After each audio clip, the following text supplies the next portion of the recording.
সাধারণত ভাইবার এসএমএস সর্বনিম্ন 2 দিন ও সর্বোচ্চ 3 দিনের মধ্যে এসে পড়ে, যদি আপনার প্রোফাইলে কোনো ভুল না থাকে। আর অলরেডি সম্মানিত স্যাররা আপনাদের প্রত্যেক জেলা থেকে চূড়ান্ত ভর্তির তালিকা লিস্ট করে লার্নিং অ্যান্ড আর্নিংয়ের হেড অফিসে পাঠিয়ে দিয়েছে। এখন জাস্ট হেড অফিস ওই লিস্টটা যাচাই বাছাই করে আপনাদের নাম্বারে মেসেজ করে পাঠিয়ে দেবে। সো একটু ওয়েট করতে হবে। আশা করি আমি যে বললাম 2 থেকে 3 দিন, সর্বোচ্চ 3 দিনের মধ্যে তারা পাঠিয়ে দেয়। আর আপনাদের একটা গুরুত্বপূর্ণ বিষয় বলে রাখি, ভাইবা থেকে 50 জন চূড়ান্তভাবে চান্স পাবে ও এই তালিকার মধ্যে আরও 30 জনকে অ্যাড করা হবে যারা ওয়েটিং হিসেবে থাকবে। আমি আগেই বলেছি, আমার পূর্ববর্তী ভিডিওগুলোতে বলেছি যে এখানে বিহুত সংখ্যক মানুষ কিন্তু ওয়েটিং থেকে চান্স পায়।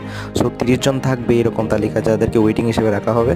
সো যারা ধরেন যারা চান্স পেয়েছে চূড়ান্তভাবে, তাদের মধ্যে যদি কোনো বাদ হয় তাহলে যে প্রথম দিকে থাকবে ওয়েটিং লিস্টে সে আগে চলে আসবে এবং সে চান্স পাবে। সো কেউ হতাশ হবেন না, ভরসা রাখেন।